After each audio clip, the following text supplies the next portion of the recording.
बिस्मिल्लाहिर्रहमानिर्रहीम। अस्सलामु अलैकुम वरहमतुल्लाहि वबरकातुहू। मैं हूँ मियाँ जी। आज हम बात करेंगे, क्या आदमी खुद से ये अपने आप को चेक कर सकता है कि मेरे ऊपर काला इल्म है या नहीं। आज की जो बातें हैं वो बहुत ख़ास है, अगर आप गौर से सुनिएगा कि बहुत सारे ऐसे अल्हाम या बहुत सारी ऐसी बातें हैं जो आज मैं बिल्कुल जो है ना साफ गोई के साथ मैं आपसे बात करूंगा, क्योंकि बहुत सारे मुझे मैसेज, बहुत सारे मुझे फ़ोन आए कि उन्होंने बोला कि मियाँ जी हमने खुद चेक किया है अपने आप को कि हमारे ऊपर काला इल्म है। तो जब मैंने उनसे पूछा कि आपने किस तरह से अपने आप को चेक किया, उन्होंने कहा जी कि फलां यूट्यूब के ऊपर हमने या हमारे फलां पीर साहब ने हमें एक तरीका बताया है, उस तरीके के तहत मैंने अपने आप को चेक किया है। तो मैं इस चीज़ के ऊपर थोड़ी-सी, और ये मुझे एक दफ़ा नहीं, ये बार-बार मुझसे ये सवाल किया गया, तो फिर मैंने ये ज़रूरत महसूस की कि इसके ऊपर एक वीडियो ज़रा खुल के एक बातचीत हो जाए कि क्या ऐसा मुमकिन है भी या नहीं है, कि सिर्फ़ बातें ही हैं या वाक़ई इसमें कुछ सच्चाई है। तो बातें काफ़ी हैं, कोशिश करूँगा कि उसको समेटने की। बात ये है कि हम लोगों का जो भरोसा है ना, वो पीरों-फ़कीरों के ऊपर से उठ चुका है। असल बात ये है, क्योंकि अगर एक फ़कीर को एक एक एक आदमी अगर एक बंदे को फ़ोन करता है, तो वो कहता है जी काला इल्म है। अब वो दूसरे को फ़ोन करेगा, अब दूसरा जो है वो भी बोलेगा काला इल्म है, लेकिन वो थोड़ी-सी डिफरेंट बात करेगा। वो क्या बोलेगा कि काला इल्म तो है लेकिन साथ हवाई चीज़ें हैं। अब वो तीसरे को फ़ोन करता है, तो तीसरा साहब है ना, वो उन दोनों से शातिर होगा। वो बोलेगा जी बिल्कुल जी, हवाई चीज़ें हैं, काला इल्म है, लेकिन बहुत देर से किया गया और बड़ा सख्त किस्म का किया गया है। अब वो चौथे को फ़ोन करता है, तो चौथा भी उन तीनों से शातिर होता है, वो कोई और बात करता है। तीनों की चारों की रेस लगी हुई है कि कौन सबसे पहले फँसाएगा और पैसे खाएगा। असल बात कोई नहीं किसी को बताएगा कि आपके ऊपर नहीं है, या हकीकतन अगर आपके ऊपर है तो भाई सिर्फ़ है। इस्तिखारे की क्या हकीकत है, ये मैं आज आपको बताता हूँ। चलें, पहले तो हम बात करते हैं कि क्या आप खुद से काला इल्म को चेक कर सकते हैं। पहली बात तो ये है कि एक साहब मेरे पास आए हैं, उन्होंने मुझे बोला जी कि पानी के गिलास के ऊपर मैंने सुना है कि यूट्यूब से ये आयत वगैरह, ये इसमें आज़म वगैरह पढ़ के तो आप इसको पिएँ, तो इसका जो है ना जायका बदल जाएगा, कड़वाहट पैदा हो जाएगी, ठीक है? तो ऐसा कुछ नहीं होता, ये सिर्फ़ एक बकवास है, इसके अलावा और कुछ नहीं है। मेरी बातों को ज़रा गौर से सुनो बेटा, ये इसमें कोई सच्चाई नहीं है। देखिए, एक आदमी बीमार है, उसके तो मुँह का जायका वैसे ही बदला हुआ है। एक आदमी बीमार है, उसके मुँह का जो जायका है वो तो वैसे ही बदला हुआ है। अब उसके लिए पानी कड़वा क्या और मीठा क्या? वो तो खुद नमक मिर्चों वाले सालन खा के उसके मुँह के जायके की मत वजी हुई है, जिसको तुम लोग पानी से चेक कर रहे हो या आप खुद चेक कर रहे हो। दूसरा, कुछ लोग कहते हैं जी कि ये इस्मे आज़म पढ़ लें। जब आप इस्मे आज़म पढ़ेंगे तो आपको खुद ही पता चल जाएगा कि आपके ऊपर वज़न पड़ रहा है, आपकी तबीयत खराब हो रही है। ये तो एक बंदे को नफ्सियात में डालने वाली बात होगी ना, ठीक है? जब आदमी खुद इस्मे आज़म पढ़ता है, ठीक है? तो वो खुद अपने ऊपर जो है ना वो अपने ऊपर वो कैफ़ियत को तारी कर लेता है कि मेरे ऊपर वज़न पड़ रहा है, मेरी तबीयत खराब सी हो रही है। फिर सबसे बड़ी जो गलतफ़हमी आप लोगों में डाली गई है, सबसे बड़ी गलतफ़हमी वो ये है कि जी काले इल्म को देखने की निशानियाँ होती हैं। क्या निशानियाँ होती हैं? पहली निशानी, आदमी सुस्त हो जाता है, ठीक है?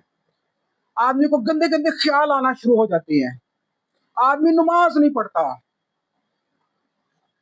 अक्लमंद आप लोग बंदे हो, पढ़े लिखे बंदे हो, गौर से मेरी बात सुनो।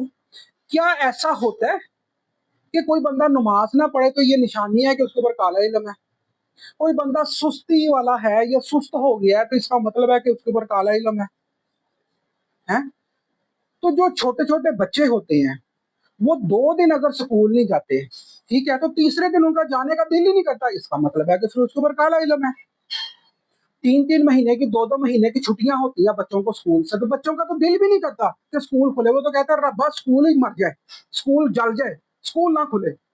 क्योंकि स्कूल जाना पड़ेगा ना मेरा पुत बच्चा, तो इसका मतलब ये है कि बच्चे का जो ज़हन बदल गया, तो इसका मतलब है कि उसके ऊपर काला इल्म है। ये क्या बकवास है? ये क्या हो रहा है? सुस्त मैं भी हो जाता हूँ, मेरा दिल नहीं करता कि मैं सोफे से उठ के एक गिलास पानी भी पी लूं।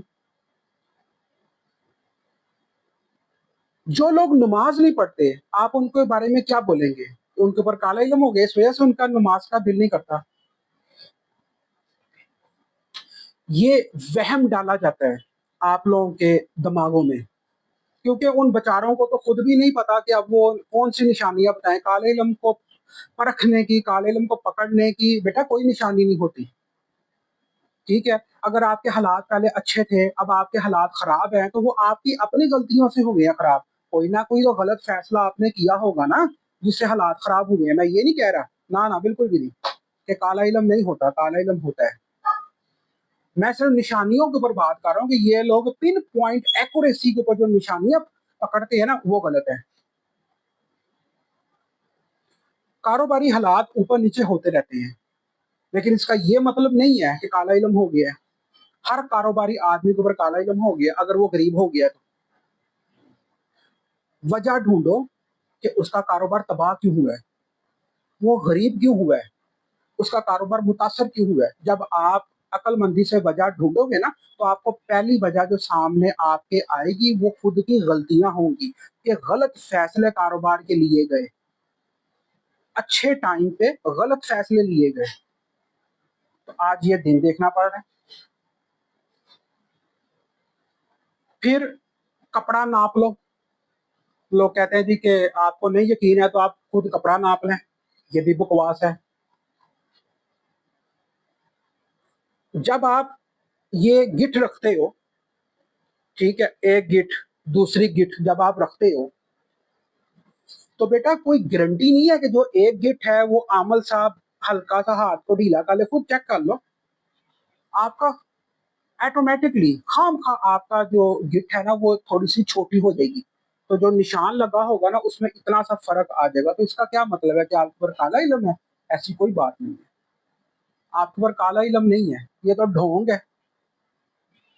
कभी वो पानी पिला रहे हैं, कभी वो गिट्ठे चेक कर रहे हैं, कभी वो कपड़ा चेक कर रहे हैं। और एक तो साहब ने मुझे बताया जी कि आमल, अच्छा, जो पीर साहब किसी के घर जाके कहते हैं मुझे बो आ रही है, मुझे बो आ रही है, उसको उठा के बाहर फेंक दो, क्योंकि वो गलत आप लोगों को बता रहा है। किसी भी पीर को कभी भी बदबू नहीं आती है, बिल्कुल भी नहीं आती। और जो लोग ये बात बोलते हैं कि आपके ऊपर उल्लू के खून के ताबिजात हुए हुए हैं, या अगला पीर जो है वो ज्यादा ताकतवर है, ज्यादा जोर लगा रहा है, बेटा ऐसा कोई वजीफा नहीं है कि जो ये बता सके कि आगे से बहुत ताकतवर वज़ाइफ हो रहे हैं, आगे से बहुत ताकतवर जो है ना इल्म हो रहे हैं, और हमारा जो है ना इल्म नाकाम जा रहा है, ठीक है, और आगे से आपके ऊपर उल्लू के खून के ताबिजात हुए हुए हैं। ऐसा कोई वजीफा नहीं है जो ये चीज बता सके। अगर होता तो मैं जरूर हासिल करता, लेकिन ऐसा कुछ नहीं है। मैं आपको सच्चाई बता रहा हूँ। फिर सबसे बड़ी बात, सबसे बड़ा जो ढोंग इस दुनिया के अंदर रचाया जाता है जी, कढ़ाई। जिन्नात कढ़ाई खाते हैं, तो कौन सी कढ़ाई खाते हैं? कोई भी हवाई चीज कुछ भी नहीं खाती। हवाई चीज को छोड़ो, किसी के पास है भी नहीं, उसको छोड़ दो। दूसरा, ये लोग ढोंग करते हैं कि ये जी हमारे पास जिन्नात हैं, वो कढ़ाइयाँ खाते हैं, वो बकरे खाते हैं। पुराने वक्तों में कोई बाबा होगा जो ये एक शोशा छोड़ गया है, ठीक है, कि जिन्नात कढ़ाई खाते हैं। हम लोगों ने उसको पकड़ के बैठ लिया कि जिन्नात कढ़ाई खाते हैं, ऐसी कोई बात नहीं है। ऐसा बेटा कोई वजीफा है ही नहीं कि जो आप खुद करके ये पता लगा सको कि आपके ऊपर कोई काला इल्म है या नहीं। अब आप मेरी बात जरा गौर से सुने, गौर से समझें। बात यह है कि एक डॉक्टर 5 साल का एमबीबीएस का कोर्स करता है, ठीक है, उसके बाद वो 10 साल प्रैक्टिस करता है किसी भी हॉस्पिटल में। उसके बाद जब आप उसके पास जाते हो ना कि मुझे क्या मर्ज है, तो वो आपको देख के आपसे 2-3 क्वेश्चन करता है, सवाल करता है, और वो आपको बता देता है कि आपके ऊपर ये मसला है, या वो टेस्ट करता है आपका। अब आप उसको, ये डॉक्टर को ये बोलो कि ये टेस्ट और ये सारा कुछ मुझे एकदम दे दो, ठीक है, और मैं समझ जाऊं कि मेरे ऊपर ये बीमारी है या नहीं, तो बेटा ऐसा मुमकिन नहीं है। اس کی 15 سال کا تجربہ اور اس کی محنت ہے، آپ ایک دم کیسے لے لو گے؟ اسی لیے جو چیز آسانی کے ساتھ ملتی ہے نا وہ کام نہیں کرتی، صرف ویوز بڑھانے کے لیے کہ لوگ زیادہ سے زیادہ دیکھیں کہ اپنے آپ کو خود چیک کریں، اپنے آپ کو خود دیکھیں آپ کے اوپر کالے علم ہے کہ نہیں ہے۔ ایسے نہیں ہوتا، بالکل بھی نہیں ہوتا، ٹائم ضائع ہوتا ہے آپ لوگوں کا۔ ہم کیسے چیک کر سکتے ہیں؟ ہم جو پیر لوگ ہیں وہ کس طرح سے چیک کرتے ہیں؟ کیونکہ انہوں نے وظائف کیے ہوتے ہیں، انہوں نے چلے کیے ہوتے ہیں، وہ پروفیشنلی پیر ہوتے ہیں، وہ خاندانی پیر ہوتے ہیں، خاندانی گدی نشین ہوتے ہیں، ان کے باپ دادا یہ کام کر رہے ہوتے ہیں، ان کو پتا ہوتا ہے۔ دیکھیے کالے علم کو، خصوصاً کالے علم کو دیکھنے کے لیے کچھ وظائف ہوتے ہیں، جب تک ہم بھی وہ وظیفہ نہیں کریں گے، اس کا چلہ نہیں کریں گے، اتنی دیر تک ہم بھی اس چیز کو نہیں پہچان پائیں گے کہ آیا ایسا ہے بھی کہ نہیں ہے۔ تو آپ لوگوں نے تو بیٹا کچھ بھی نہیں کیا ہوا، عوام جو ہے، لوگ جو ہے، انہوں نے تو کچھ بھی نہیں کیا ہوا۔ اب میں آپ لوگوں کو بتا دوں کہ یا جبار ہوں یا قہار ہوں، یہ 2 اسم اعظم ہے، یا اللہ یا جبار ہوں یا قہار ہوں یا منتقم ہوں، یہ آپ 4 اسم اعظم پڑھ لیں، ٹھیک ہے، اور پانی کے اوپر دم کریں، یا کسی بھی مریض کے سامنے یہ 4 اسم اعظم پڑھیں، اس کے وزن پڑنا شروع ہو جائے گا، اس کو چکر آنا شروع ہو جائے گا۔ مطلب کہنے کا یہ ہے کہ میں آپ کو ایک وہم دے رہا ہوں، جب آپ مریض کے سامنے بیٹھ کے پڑھیں گے نا تو مریض کو خام خواہ لگنا شروع ہو جائے گا کہ ہاں بھائی مجھے تو چکر آ رہا ہے، اور میرے اوپر تو وزن پڑ رہا ہے، میرے اوپر تو میری تو طبیعت خراب ہو رہی ہے، اس سے بڑی بکواس، اس سے بڑی رنگ بازی کوئی نہیں۔ پھر سب سے بڑی بات، لوگ یہ ایک بات کہتے ہیں، بات بڑی بیٹا بڑی غور سے سننا، کہ جی پیر صاحب کہتے ہیں یہ تعویذ میں نے دیا ہے تو بڑا گوشت نہیں کھانا، آپ نے مرے گھر نہیں جانا، آپ نے چھلے والے گھر نہیں جانا۔ یہ 3 جگہوں کی پابندی ہوتی ہے۔ چھلے کا گھر میں تو جہاں پہ بچہ پیدا ہوا ہو اور جو فوتگی ہوئی ہو وہاں نہیں جانا، اور آپ نے بڑا گوشت نہیں کھانا، ٹھیک ہے۔ آپ یقین کریں اسلام میں، چلے ٹھیک ہے کچھ لوگ بولیں گے کہ یہ تو اسلام کو بھی اس میں لے آیا، ٹھیک ہے اس کو آپ چھوڑ دیں۔ میں کہتا ہوں تعویذ دھاگے میں ایسی کوئی بےہودہ مثال نہیں ہے جو یہ لوگ کرتے ہیں، ایسا کچھ نہیں ہے، کچھ بھی نہیں ہے۔ آپ تعویذ پہنے، بڑا گوشت دبا کے کھاؤ، مرے ہوئے گھر افسوس کرنے جاؤ، فوتگی والے گھر افسوس کرنے جاؤ، جب بچہ پیدا ہو جائے چھلے والے گھر جاؤ، آپ کے تعویذ کو کچھ نہیں ہوگا۔ یہ کیا ہوتا ہے؟ یہ پیروں نے ایک رستہ نکالا ہوتا ہے اپنے لیے بچت کا، کہ تعویذ نے تو ویسے بھی کام نہیں کرنا، اور اگر وہ خدا نہ خواستہ کوئی اللہ تعالیٰ کی طرف سے کوئی کام ہو جائے تو وہ ایک الگ بات ہے، ٹھیک ہے۔ اور جب تعویذ کام نہیں کرتا تو پیر صاحب کیا پوچھتے ہیں کہ تم سے کوئی غلطی ہوئی ہے؟ بالکل تم سے کوئی غلطی ہوئی ہے، اور وہ بندہ فٹافٹ ڈر کے مارے اپنی غلطی مان لیتا ہے، ہاں جی بس وہ مجھے پتہ نہیں چلا تھا جی کہ وہاں پہ بچہ پیدا ہوا تھا جی، میں نے سوئے کار چلا گیا، میں چھلے کار چلا گیا، تو بس جی تعویذ تو ضائع ہو گیا، اسی لیے تمہاری طبیعت خراب ہوئی ہے، اسی لیے تمہارا کام نہیں ہوا۔ اس کے بعد لوگ جو کچھ لوگ ہیں وہ کہتے ہیں جی کہ انگوٹھے کے اوپر سیاہی لگا کے تو حاضری کرتے ہیں تو جن آ جاتا ہے، وہ کسی بچے کے انگوٹھے کے اوپر سیاہی لگا کے، یہ آپ بھی کر سکتے ہو۔ کیسے؟ 10 سال کا بچہ لو، بلکہ 10 سال سے بھی چھوٹا ہو تو بہت اچھی بات ہے، 8 سال کا، 7 سال کا، 9 سال کا بچہ لو، اس کے انگوٹھے کے اوپر سیاہی لگاؤ، ٹھیک ہے۔ میں آپ کو بتاتا ہوں، ایک جن کا نام ہے گلفام جن، میں آپ کو اجازت دے رہا ہوں، گلفام جن اس کا نام ہے۔ سیاہی لگا کے مارکل کی، ٹھیک ہے، اور بولو کہ گلفام جن، تھوڑا سا تیل لگا دینا، سرسوں کا تیل، اور کہنا گلفام جن حاضر ہو، اور بچے کو کہنا کہ بچہ دیکھ گلفام جن آیا کہ نہیں آیا، جلدی دیکھ، بچے کو یہاں سے پکڑ کے تھوڑا سا اپنے ہلانا ہے کہ بچہ دیکھو گلفام جن آیا کہ نہیں آیا، بچہ کہے گا ہاں گلفام جن آ گیا۔ اب آپ جیسے جیسے بولیں گے نا بچہ آپ کو پوری پوری کہانی سنائے گا۔ یہ کیا ہے؟ یہ بکواس ہے، یہ ایک وہم ہے۔ چھوٹا سا بچہ ہے، وہ تو پہلے ہی ڈر گیا آپ کی ڈانٹ کھا کے، آپ کا دھکا سن کے۔ جب آپ اس کے اوپر دباؤ ڈالو کہ دیکھو دیکھو تمہیں نظر آ رہا ہے، دیکھو دیکھو دیکھو، تو بچے نے بچے کو اپنے آپ ہی اس کا جو سب کانشیس ہے، اس کا جو مائنڈ ہے، اس کا جو دماغ ہے، وہ اس طرح سے تصویریں بنانا شروع ہو جائے گا۔ ادھر ایڈے اسی کوئی ولی عمل نہیں ہے، یہ ایڈے کوئی اسی ولی نہیں ہے یہ کہ آنکھیں بند کی اور جناب ہم پہنچ گئے کہ تمہارے اوپر فلاں نہیں کیا۔ پھر ایک سب سے بڑی جو بکواس اس دنیا میں की जाती है कि हमारे ऊपर किसने किया है। एक तो लोगों को ये बोध आप लोगों को होता है कि हमारे ऊपर किसने किया है। क्या ये कभी पता चलता है कि आपके ऊपर किसने काला जादू किया है? इस सवाल का जवाब मैं आपको देता हूँ पूरी ईमानदारी से। किसी को भी पता नहीं चलता कि तुम्हारे ऊपर काला जादू करने वाला कौन है। किसी भी आमल को ये कभी पता नहीं चलता कि तुम्हारे ऊपर काला इल्म करने वाला कौन है। कोई तुम्हारा फूफा है या फूफी है या चाची है या चाचा है, तुम्हारा भाई है सका, या तुम्हारे माँ बाप हैं, कुछ पता नहीं चलता। मैंने आप लोगों को पहले भी एक बात बताई थी कि किसी पीर साहब को अगर चेक करना ना, उसके इस्तिखारे को अगर चेक करना हो, तो जो कोई फोत हो गया है उसका नाम ले लो और उसकी माँ का नाम उसको दो कि इसकी शादी नहीं हो रही, तो वो आपको बताएगा इसके ऊपर काला इल्म है।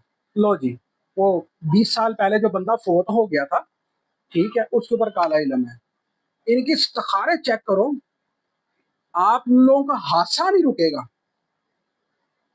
और अगर कोई अक्लमंद बंदा होगा तो उस वो साता हयात जिंदगी उसका अफसोस खत्म नहीं होगा। इनकी आप इस्तिखारे अगर आप देखें, इनके इस्तिखारे उठा के देखें, आपको मजा आ जाएगा कि ये लोग कहाँ पे खड़े हैं, इल्म के किस ऊंचे दर्जे पे खड़े हैं ये लोग। क्योंकि ये आलिम नहीं है ना, ये आमल है, ये कुछ भी नहीं है। इन्होंने तो महीना लाख, 1.5 लाख, 2 लाख रुपया कमाना होता है, वो आप ही लोगों से।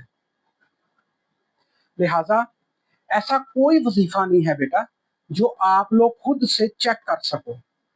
इस वहम की दुनिया से बाहर आओ और असल दुनिया की तरफ आओ। काला इल्म होता है लेकिन हर एक के ऊपर नहीं होता। मेरे पास दिन में 100 बंदे अगर आते ना, 100 बंदे, तो एक के ऊपर से काला इल्म निकलता है, एक के ऊपर से। और कभी कभी ऐसा होता है कि नहीं निकलता। मैं आपको हकीकत बता रहा हूँ। और यहाँ पे तो लाइन लगी हुई है, जिसको फोन कर लो काला इल्म, जिसको फोन कर लो काला इल्म। शर्म नाम की चीज ही नहीं है, शर्म बेच के खा गए ये लोग। काला इल्म, काला इल्म, काला इल्म, काला इल्म। एक साहब का मुझे मैसेज आता है, वो कहते हैं जी कि वजीफे को कितनी तादाद में पढ़ना है ये इल्म अदाद बताता है। मोहतरम वो तो ठीक है, लेकिन उसको जो मैंने मलफोजी किया वो तो इल्म जफर है ना। तो इल्म जफर से मलफोजी करके इल्म जफर नहीं बताया है ना कि कितनी तादाद में पढ़ना है। निकालना तो फिर भी हमने अदाद ही है। लोग, मैं कहता हूँ सच्चाई को नहीं सुनना। अगर कोई बंदा सच्चाई के साथ बोल रहा है ना, उसके रास्ते में रोड़े अटकाने हैं कि ये इसकी जो आवाज है ना ये लोगों तक ना जाए, लेकिन मैं पहुंचा रहा हूँ, मेरी आवाज आगे पहुंचाएं। इजाजत दें। अस्सलामु अलैकुम वरहमतुल्लाहि वबरकातुहू।